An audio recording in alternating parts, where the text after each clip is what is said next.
Bismillahirrahmanirrahim. Alhamdulillah, salatu wassalamu ala rasulillahi sallallahu alayhi wasallam.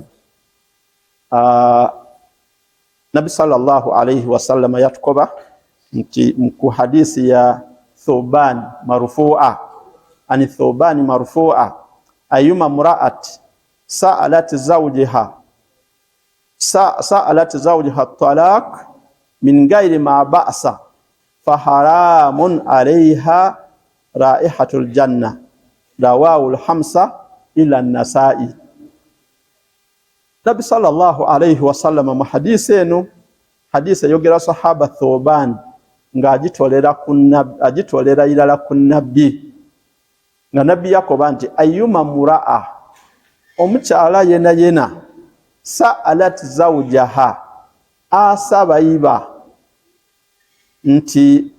iba talaq, sa'alat zawjaha talaq, akoba bibawe nti ngoba, min gairi ma bas, nga wazabu bibona iba bwa mutusizaku tamukosa, ayeye kyamuyida bwide nti munabaze ngoba, faharamun alayha. Nabi sallallahu alayhi wasallama akuba nti omukyalo oyo kiri haramu yali okubanga awunizaku ku kawowo kajjana, faharamu alayha raihatul janna. Allah subhanahu wa ta'ala yaziza ku mukyalo oyo okuwunizaku ku kawowo akomujana. Bwabanga nabi akuba nti omukyalo ntajja kuwuniza ku kawowo kajjana, kiba kitegeeza nti ejjana tajja kujingirira ilala. Ekitegeeza kino kiba minal kabairi, kimu ku bisobya ebinene omukazi kyayinza okukola ki, okugwamu, okukoba iba nti munanze ngoba. Tolina kusaba bala okugoba lwokubanga guba musango munene ogujja okukulemesa okuba ng'oyingira jjana bw'obanga tojja kuwuniza ku kawowo kaayo. Ekitegeeza nti okujingirira ilala oba tojja kuyingira mukyo.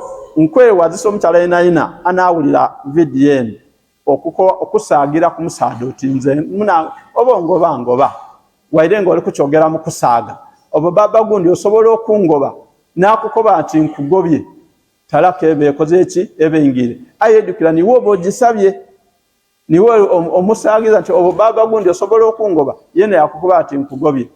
Tobisaagiramu, olw'okubanga okubisaagiramu bikufuula okubanga oyingira mu kintu ekiri haramu ekijja okukulemesa okubanga oyingira ejjana. Tukuume okubanga twekumira ku mirimu emirungi.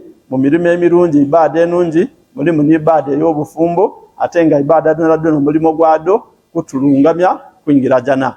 Tubenga titutolawo ebyo bijja kutuyingiza jjana, bijja kuba nsonga ife okubanga tukola ki, tuyingira jjana. Saba Allah subhanahu wa ta'ala tugabirire jjana olw'emirimu emirungi egyo gye tukola, gibe ensonga Allah okubanga ikkiriza byonna bye tubanga tukola, era atuwe jjana naddala jannatu al-firdaus. Abdunur Basalirwa. Assalamu alaikum wa rahmatullahi wa barakatuh.